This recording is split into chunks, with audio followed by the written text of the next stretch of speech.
The other major category of lists within SharePoint are tracking, or as I like to call them, activities lists. And these lists are here to centrally organize information and record actions. And again, they have templates to do that. So in this case, the templates are calendar, links, issues, surveys, and tasks. And these are really much highly more interactive than the standard communication lists. And it's really a back and forth between people, and it can really be an integral part of your team's daily work. So let's take a look at the first list, a calendar. A calendar, well, it's here to track events and meetings and other calendar items that you might not necessarily put on your Outlook calendar. So you could put a request for an item, for a resource. Maybe in the information technology world, it's a server to be able to develop on it. Maybe it's a pencil that is a really good pencil that you need to use. Here, like other lists that we've seen, and unsurprisingly, it connects to Outlook. And this is really great. But I want to warn you, the SharePoint list itself is not an Outlook list, and it is not for inviting people or for setting up meeting reminders. It is really here to record due dates, record action deadlines, and to record events, not to do inviting and other features that Outlook or other email clients are really successful at. Let's see this in the real world.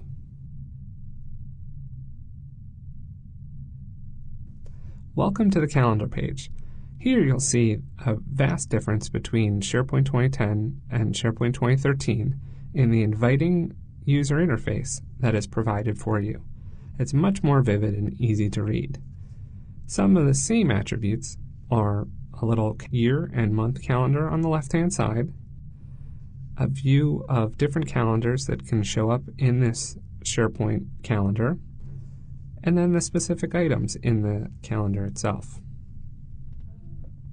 Here we have 3 sample items, and just like in 2010, if I realize that this item on the 14th was in the wrong place, I can drag and drop and move it over to a different day. Then, if I want to make sure that it has all of the right information, I can double-click and view it. In this case, let's put a little more information in here. This is going to be for a SharePoint training. You can see the most common elements of a calendar: a title, a location, start and end time, description we just entered. You can use a category. This is out of the box. If you'd like to sort and filter in different ways, you can also add your own values. You can mark this as an all-day event. And you can use recurrence, but I advise against it because, like we said before, that it is not a Outlook list. This recurrence isn't useful when using a calendar as a reference. Let's press save. And now we have the new information about that calendar event. As discussed, another feature of the calendar is that you can connect it to Outlook. Let's see how that works.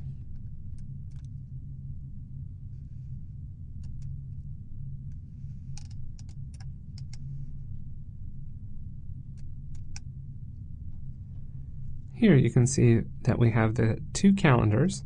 On the left-hand side is my Outlook calendar, and on the right-hand side is a SharePoint calendar.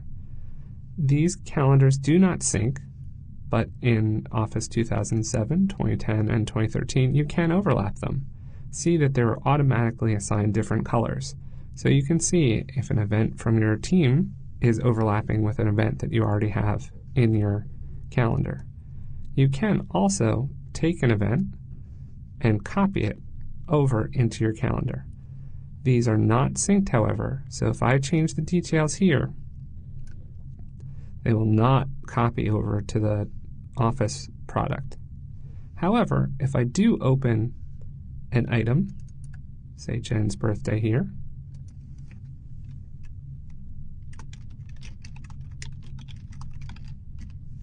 And make sure people know not to tell Jen that we're having a birthday party for her. And I go back to the SharePoint site. That is updated because I was editing the actual item that is within SharePoint itself. One last thing about the calendar is, while it looks different, it actually is a list exactly like all of its other brothers and sisters. So here in the All Events view, you can see 3 items. You can see their attributes or columns. And then also there's another view which says Current Events. You'll notice that only 2 events are shown here because those are current and in the future. If I go back here, I'll see that conference call that we did in the previous week. The calendar, again, is very useful to use for reference information and for recording dates.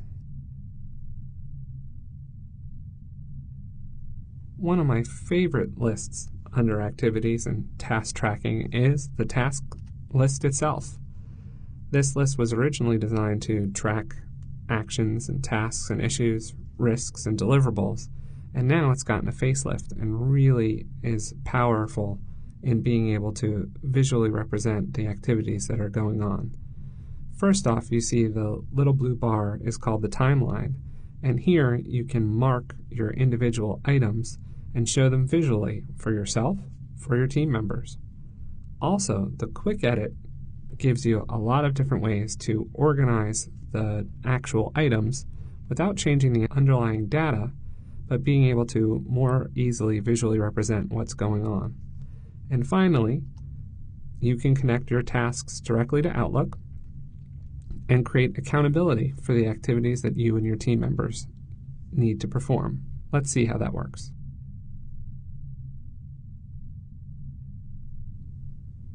Here we have a team site that has been set up for a project. It has the task list directly on the home page. Here you can see the graphical representation of the tasks in the timeline. The timeline shows you the date range, it shows you where you are today in that date range, and it shows you the tasks in 2 different various ways right now. 1, a blue solid bar, and 2, a specific item and its deadline. Let's see in the task list itself how we can edit these items. A really great feature in SharePoint 2013 is the ability to graphically represent the relationship between a parent and a subtask. You can see the labels here that we have a sample task and 2 subtasks. And what I want to do is I want to actually indent these tasks underneath the sample task. As you'll notice, once I did the indent function within the ribbon, it automatically opened up this list in the quick edit mode. The other features of the quick edit mode are being able to insert another task item or directly add to the timeline. Actually, I noticed that the sample 2 subtask is not added to the timeline. So let's click on that.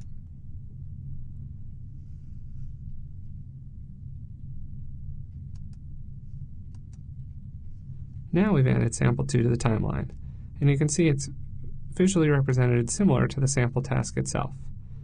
But if I'd like to change that, let's click on this item and display as a callout. That's just another different way to put it. It looks a little confusing to have sample 1 subtask and sample 2 on the same level. So what we can do here is just drag and drop and put it on the other side of the timeline. Yeah, that looks a little bit better. I'm going to go ahead and stop editing this, and I know that I have another sample task that I need to add to this list that Jen is responsible for before this project can be completed. I'm going to click New Task, and SharePoint 2013 will actually just show me the bare minimum of fields at first, and if I want to fill out more, I'll click on Show More. These are all the fields, attributes, or columns that come out of the box for a task list in SharePoint 2013, and actually they've been around since SharePoint 2007. So this is sample task 2, and we'll say that it starts in the middle of the week, and we'll say that it ends at the same time, sample task 1. And as I mentioned, it was assigned to Jen. And as you can see here, all I have to do is start typing. Compared to the older versions of SharePoint, you don't have to know the input of the person's login. You need to just start typing their name. So here, I'll select Jen Smith. The percentage complete is usually used during the progress of the task. I don't know that it's that easy to keep up, and I don't usually use it. Description, we'll say this is the final sprint to complete the project. Very important. Down here, it's a predecessor. We'll say that the sample task itself is the predecessor. And it is a high priority because it's the final to make the project complete. And there is no status change because it's not started yet. It's not due to start until the middle of the week. But you can see the standard statuses that are included out of the box in SharePoint. Let's save this item. Now we have it, you'll see that it's at the same level, but I want to add it to the timeline. So I'll add it to the timeline. There it goes. If I want to highlight that it's even more important, I can even mark it red and maybe put the text as white so it can be read a little bit better. That's how important that is. Also, Jen's just sent me an email. She's running out of the office and she wants me to complete subtask 1. I'm going to do that by just clicking this mark task as complete, and you'll see a slash through. That's a pretty neat visualization so that people can see that the task has been completed. Also, other items that are included in the task list itself are calendar view, where the tasks, because they have start dates and end dates, can be presented in a calendar.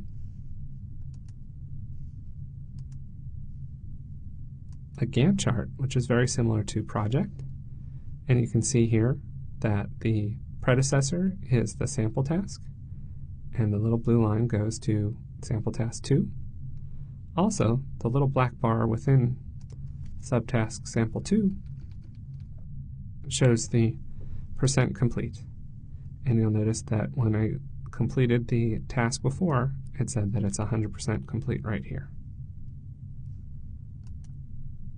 Other views are late tasks, upcoming tasks. One of the most important for keeping on track is my tasks. You can see that I only have one task, the major one, assigned to me, and I must keep on top of those 2 subtasks to make sure that they're completed so that the project can finish. This is a great way to centralize communication about activities, actions, risks, issues, and deliverables across your team and project.